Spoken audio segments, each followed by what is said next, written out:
Halo anak kelas 3. Hari ini kita akan belajar tentang daur hidup. Daur hidup ada dua macam, yaitu metamorfosis dan tanpa metamorfosis. Metamorfosis ada dua macam juga, yaitu metamorfosis sempurna dan metamorfosis tidak sempurna. Ayo kita lihat apa arti daur hidup dan metamorfosis.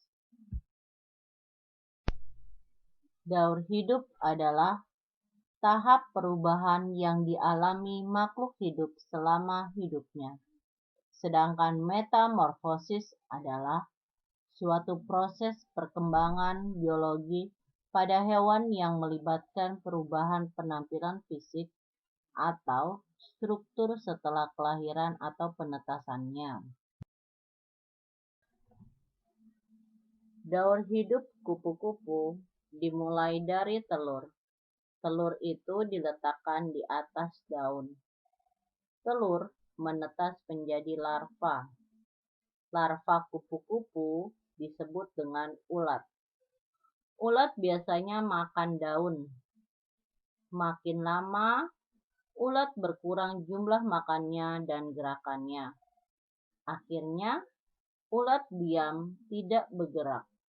Seiring dengan makin lemah gerakannya, ulat membungkus dirinya dengan benang. Benang itu terbuat dari air liurnya. Setelah seluruh tubuhnya terbungkus benang, ulat berubah menjadi kepompong atau pupa. Setelah menjadi kepompong, ulat berhenti makan. Secara perlahan, kepompong akan berubah menjadi kupu-kupu. Jadi, daur hidup kupu-kupu berawal dari telur, lalu menjadi ulat, ulat menjadi kepompong, akhirnya menjadi kupu-kupu. Yang kedua, kita akan belajar tentang daur hidup pada katak. Katak dewasa meletakkan telurnya di dalam air. Setelah beberapa hari, telur tersebut menetas dan menghasilkan berudu atau nama lainnya kecebong. Berudu bernafas dengan insang dan tumbuh makin besar. Seiring dengan ukuran tubuhnya yang makin besar, tumbuhlah sepasang kaki depan dan sepasang kaki belakang. Ekornya makin lama makin pendek. Berudu berubah menjadi katak muda dan masih bernafas dengan insang. Akhirnya, katak muda berubah menjadi katak dewasa. Katak dewasa bernafas dengan paru-paru. Jadi, daur hidup pada katak berawal dari telur, lalu menjadi kecebong atau nama lainnya adalah berudu. Selanjutnya, berubah menjadi kecebong berkaki. Bertambah lagi usianya, akhirnya menjadi katak berekor. Bertambah lagi, lama-lama menjadi katak dewasa. Kalau jadi katak dewasa, ekornya lama-lama tidak ada. Katak dewasa bernafas dengan paru-paru dan permukaan kulitnya. Karena itu, katak bisa hidup di darat dan di air. Makanya sering disebut dengan hewan amfibi. Kita akan belajar tentang daur hidup nyamuk. Nyamuk dapat menularkan penyakit demam berdarah. Nyamuk senang bertelur di atas air yang menggenang.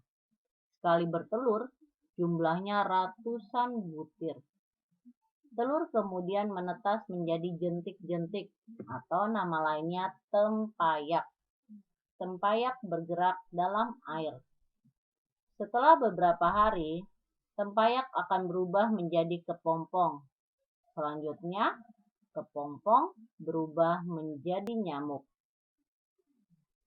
Maka, proses daur hidup nyamuk dimulai dari telur, menjadi larva atau nama lainnya jentik-jentik atau tempayak. Setelah itu menjadi pupa, akhirnya menjadi nyamuk dewasa. Yang terakhir, kita akan mempelajari tentang daur hidup pada lalat. Lalat biasanya bisa menyebabkan sakit perut. Lalat dewasa meletakkan telur-telurnya di atas sampah atau kotoran. Ukuran telur lalat sangat kecil. Setelah telur lalat menetas, keluarlah larva kecil berwarna putih. Larva lalat sering disebut dengan belatung. Belatung memakan makanan yang ada di sekitarnya. Akhirnya, belatung membungkus dirinya sehingga berubah menjadi kepompong.